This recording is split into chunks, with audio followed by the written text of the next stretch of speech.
And welcome to Dublin Tech Talks, Ireland's leading technology, startup and leadership podcast. As always, we talk to leaders in Ireland and around the world about, business, leadership, funding, scaling, practices, well-being, and everything in between. Dublin Tech Talks is brought to you by Icon Accounting, Ireland's leading and fastest growing provider of a one-stop shop accountancy and compliance services for independent professional contractors in Ireland. On today's show, we're speaking to Rosanne Edger. She's a HR consultant providing consultant bespoke HR solutions for people-related matters. She's previously held some really senior positions in the HR environment, and we'll be talking everything from the evolving HR role through to managing and engaging employees, policies, procedures, and, we'll find other things to talk about. I hope you enjoy. Thanks for joining us on the show, Rosanne. Welcome. Thank you very much, Gavin, for having me. I really appreciate it. Yeah, no nice problems. to be here. So, a HR consultant, what does a HR consultant do within the parameters of HR at the moment? Yeah, so I suppose, it can depend very much on sort of what the organisation needs at any given time, whether that organisation is big or small. But I suppose where I find myself sort of supporting businesses is really, I suppose, in some senses being a strategic partner, being guidance on, employment law aspects, but also very much, around, is the business strategy, or is the people strategy aligned to the business strategy, and whether there's anything else that people, companies need to be doing in that space. But again, it can flow into making sure people are compliant. Again, whether as they kind of manage through processes and people related matters, but also from a policy, contractual, documentation perspective as well. So varied. Okay. There we go. So a bit of everything. A little bit, yeah.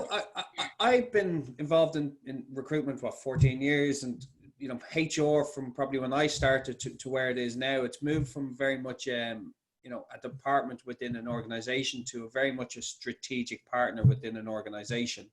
I don't know if a HR consultant was around maybe 10, 15 years ago, and it just kind of shows the importance of what businesses are placing on HR and that business function now, and how it's moved from being a HR department to being like seats at the top table. How have you seen that evolution as somebody who's all their life been within the HR realms? How would you see the kind of change and where it's leading to now? Yeah, so I suppose like as you've touched on there, it really has it's become a partner in the business. It's kind of the seat at the top table. In the truest sense. I've worked, I suppose, most of my career as kind of an in-house HR professional, and it's only kind of more in more recent times that I've moved into sort of the HR consultancy piece.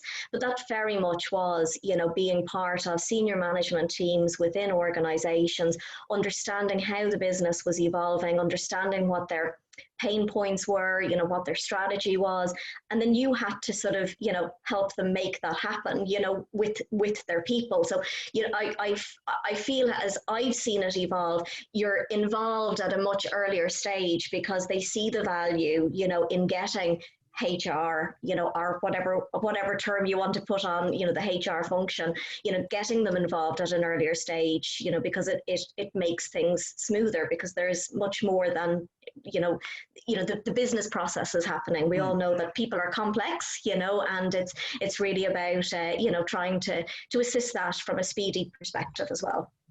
Yeah, and it's, with the evolution of work and, everything that's now, even the more evolution the last 4 months of working and how that is, it seems that people operations, HR has really grabbed that as their kind of their environment to make that added value to a business. Yeah. Is that something that, that strategic side of HR something that is the enjoyment side of it?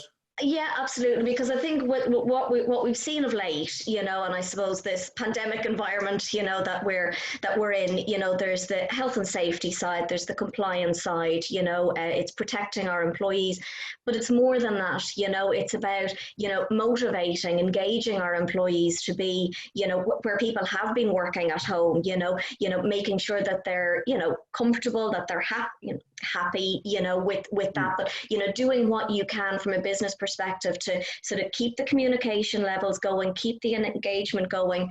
Obviously then that impacts on sort of productivity, revenues, and just trying to maintain your business success as was pre-COVID. So moving on, just on that alone, the engaging your employees, remotely a hell of a lot harder, or is it a bit easier, or what would you see as the the advantages, disadvantages, the mass uptake of it at the moment, and it will be a drip fed back to the office. What do you see as the kind of important parts there?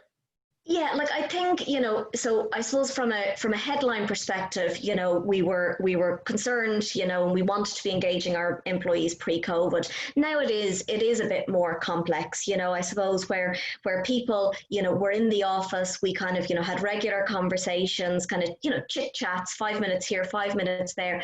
That's kind of just disappeared. And now it's about planning things in, planning in conversations, planning in coffee breaks, whatever it is. And some people can really struggle with that, and I know that one of your in one of your previous podcasts, Adam Coleman from the HR Locker, he talked about how some people are better at this than others, from a managerial perspective, and again about kind of, people need to practice, and I think that that's really it. Sometimes, people can, kind of feel that a lot of these things are a bit orchestrated, but, it really is about kind of just getting into the momentum, and it does become easier as you just do it, and there's loads and loads of companies doing some really great things out there, and trying to recreate those kind of touch points that you would have had, in the office that you don't have at the moment. Yeah, those water cooler moments that those water cooler moments. I was speaking to a couple of senior IT people there over the last couple of weeks, and that's one of the things they miss is actually hanging out with some of their peers or their employees, and everything has to be, as you said, planned. And they're afraid it's losing its authenticity of what it is and the actual conversation. Is there any strategies around how you can do that in a kind of a feel it authentic rather than everybody on the call at 4:00 for beers on a Friday or something like that? Yeah, like to me, I suppose it's about kind of, first of all, understanding your team, and I suppose more than ever, like appreciating that people are different, but I suppose, at the beginning, as I said, it is going to feel orchestrated because in some senses it is, but I do feel that if you just kind of get into a momentum, it will relax, it will kind of, even out, and you will just, it will just be, how we do things now. So like, I would say, kind of book in certain events if needed, whether that be table quizzes, whether that be a coffee morning, whether that be kind of a lunch, but it doesn't necessarily need to be organized by a team or a manager or a business lead, like even if you sort of open it up and sort of say, look, we have Zoom or we have whatever, conference facilities, video conferencing facilities we have, even if you just say, look, if you want to use them after work or over lunch, do it. And then it kind of creates those kind of, team in those kind of that team spirit really, and those team events. Okay.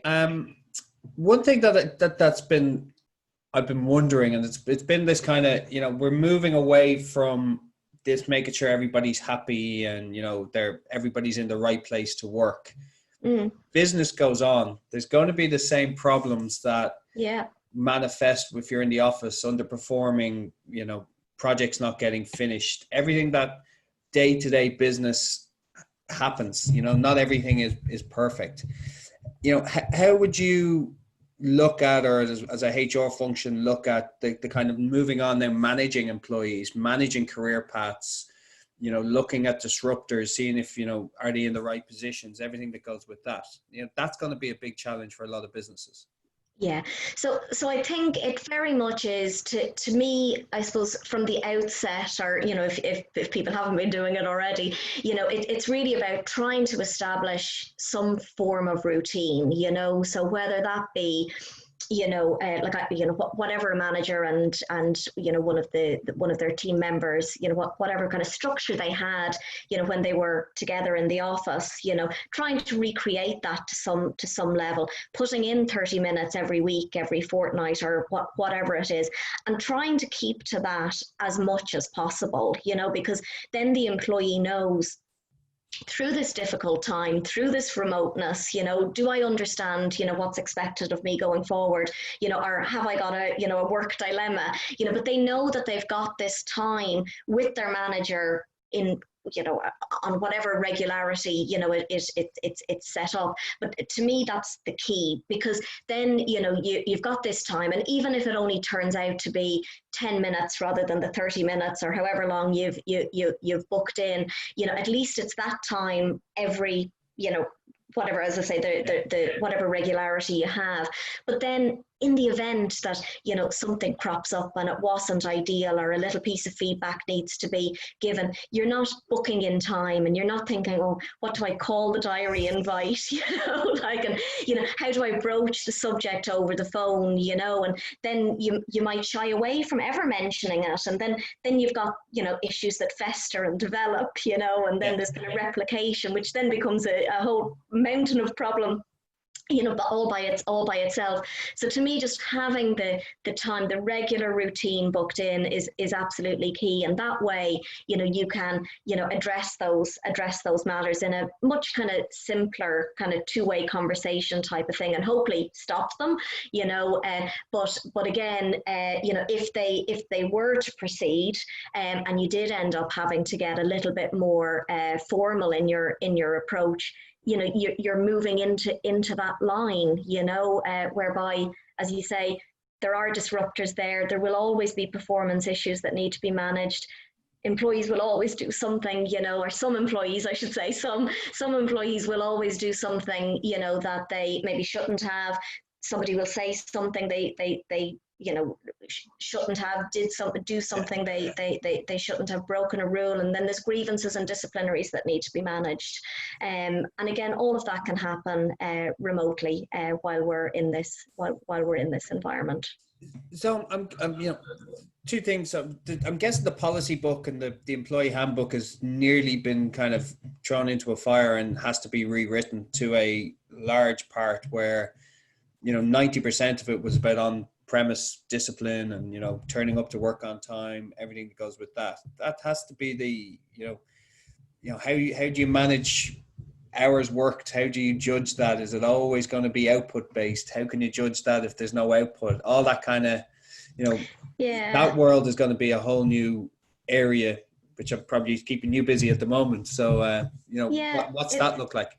It is, and I think a lot of it is the same as well. I think, I suppose, people are working from home. People have all sorts of dynamics working from home at the moment, which isn't the normal working from home environment, and I suppose, what I'm thinking about is predominantly people, parents, who are homeschooling, childcaring, trying to work, so yes, in the normal environment, even if you were working home, you could say, keep to your normal working hours as much as possible, or define to me what your, as a manager, you could say to your employees, define to me what your working hours are going to be. And you can still do that to some extent, but I think going back to the engaging your employees, you've got to be flexible as well, because there's people looking for flexibility who may never have valued flexibility, if they were in work, maybe they had somebody at home, maybe their childcare arrangements were so tight, that they didn't necessarily need or they didn't necessarily need the flexibility, but now they do, because there's little ones running around the house, there's homeschooling, they're juggling partners' responsibilities as well. Yeah, but so this is where I'm obviously not working at the moment, and it's a great advantage, and I see other people who are working. How do you do as a HR function? People aren't like, I can see my own friends, people like annual leave, you know, there's mandatory annual leave had to be taken, but even that Yeah. a lot of people didn't take leave. You know, always on mentality, managers that are emailing late at night, early morning, and the expectation that, you know, people are always there and available. Yeah. Is there, you know, engaging employees is really important, and your culture is obviously going to embed everything that's done, but people nearly forget that this is the reality. People are at home, they're not taking holidays, so they're tired, but they're always working. How is a, you know, strategic environment, how can you change that or influence that? I think, you know, and again, it kind of comes down to your, you know, as organizations, you know, we do have, you know, obligations for the health and safety, you know, the well-being of our employees as well. So I think, again, you know, it's about sort of defining those parameters, you know, that, you know, yes, we're all trying to be flexible. There is maybe a manager emailing late at night, but trying to, you know, reiterate that I don't expect responses, you know, when I'm emailing, you know, things like that, because everybody is just trying to juggle. So maybe, you know, I know you mentioned sort of the authenticity, you know, piece earlier on, but being authentic, you know, with your employees, and maybe just talking to them about, you know, your own struggles, because it'll validate their own, you know, complexities and struggles themselves. But you know, so trying to set the expectations around, I might send you an email early morning, late evening, but I don't necessarily expect a response within that period of time, because it is so important, you know, that we still are compliant, you know, around the work, you know, the organization of working time, you know, our health and safety obligations. And again, coming back to the point that you mentioned around annual leave, we're now in June, you know, if people haven't been taking annual leave, they are tired, you know, encourage it as much as possible, you know, to get people to sort of take that break and rejuvenate themselves and come back re-energized. Yeah. No, that just kind of came to me yesterday. I was actually driving in the car yesterday, and one of the talk shows, and it was the increase of bullying at the moment from managers or even other employees about, you know, literally cyberbullying about, you know, Right. on chat functions, people been excluded from conversations, not been invited to Zoom meetings, everything that goes with that. It's been, it didn't even register. And one of the conversations actually said that the HR function hadn't realized it was an area of problems, because that was just never a thing. You know, there has to be things like that coming through the kind of paths of companies, you know. Is that coming back to engaging your employees, talk to them, surveys, different things like that? Talking to them. And I suppose, you know, like you know, in some senses, you know, I don't want to become sort of too rule-based here or anything like that, you know, but I think it's about setting the expectations, you know, and just reminding people, you know, that we do have these policies in place, you know, that they are there to protect to protect each other, to protect the business, you know, but, you know, from an anti-bullying perspective, you know, remembering the parameters that, yes, we might be having, you know, Zoom calls, and it might be sort of a bring your own beer after work type of thing, but there's still expectations that go, you know, around with that, you know, and so again, sort of just setting those expectations in a friendly way, but at least you've just reminded people, you know, and you know, and again, that goes to everything, you know, sort of just reminding people around, you know, even from, as we talk about health and safety, you know, I'm surprised I've not heard more around, you know, kind of people setting up their, you know, something simple like setting up their own workstation, you know, and, you know, just kind of, you know, reminding people around sort of what kind of good practices there are there, because there is potential risk for businesses in all of those aspects. Yeah, no, it's a strange time. So just two things before we wrap up. I'd be interested in getting your take. We did a survey kind of mid-COVID, and one of the big things that people were afraid going back were their employees and their environment. As a policies, procedures, that back to work safety, you know, not everybody is going to be big enough and bold enough to have the office space or different things like that. What kind of advice would you have for businesses that are maybe struggling in that and looking around at their office going, oh no, you know, we can't have everybody back, or what way would you then look at the employees and say, how can you communicate to them? Yeah, so I think, again, it very much depends on each business, what the business is, what the requirements are, whether it's customer facing, non-customer facing, and again, sort of what the abilities are. The advice is, yes, while there are businesses that can get back to work, if you can remote work, continue to remote work, and again, even without that, there's businesses, like there was a PwC study whereby 60% of Irish businesses are thinking about how we can make this a permanent arrangement. But nonetheless, kind of, thinking about kind of getting back to work, it's really about kind of what your building can allow for, what your customer footfall is going to be like, what your business need is going to be like. Can I split my teams into a team A, team B sort of environment, so you only have, certain people interacting with each other, but the team A is in week 1, team B is in week 2, or whatever that works, spreading things out, do I need certain barriers in place and PPE in place? But there's a whole host of things, as part of the getting back to work safely, but the key thing is communicating with your employees, setting up a business response team, and as part of that, having worker representatives, so that they're kind of the voice of the employee, so that you're really sort of understanding what the employee concerns are and getting them involved in sort of, mitigating out those risks as well. Fun times ahead. So, fun times, yeah. Just kind of last question for yourself. What do you see as the kind of next evolution for the HR people function within organizations? Is it the remote first protocol? What is, because it was very much, it's moved from, the engagement, the employer's story to the market. It's about, that marketing message to attract and retain people. It's making sure your employees are happy. What do you see in the next, 2-3 years for that HR function to be the next step? Yes, I think it's like a lot of it is building on what's been done. I suppose in the more immediate, it's just about being safe, and I suppose we're all still trying to get our heads around, sort of, the COVID thing. When is the vaccine coming? How can I get people back?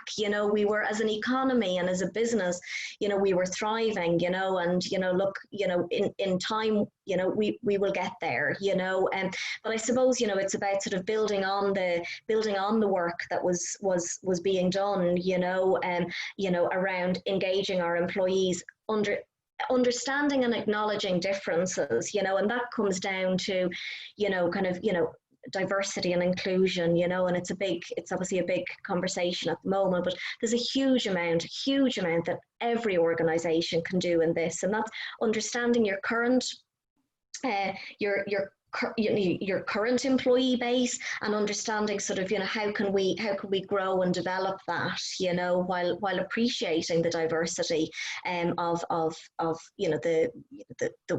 the wider society, and building that into our own business, but it also comes down to, kind of mental health, and that's a huge piece, at the moment, and it's really just about, again, just encouraging our employees to, I suppose, to be brave if they need help, to ask for it, and again, just from, the wider spread, teammates, but just, acknowledging, that people may be struggling, and continuing to support them, and, the things might be a little like non-visible as such, but that, people need help. So I think it's just, continuing to engage employees, but building further, on all things that are diverse within humans.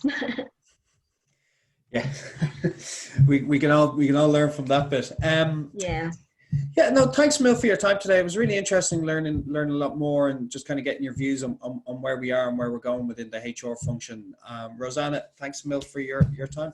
No, thanks very much, Gavin. That's been great. Thank you so much. Thank you everybody for your time today on Dublin Tech Talks podcast. If you enjoyed, please comment, subscribe. We can be accessed on YouTube, Spotify, and Apple Podcasts. Again, thanks Icon Accounting for your continued sponsorship. We'll speak to you soon. Thank you.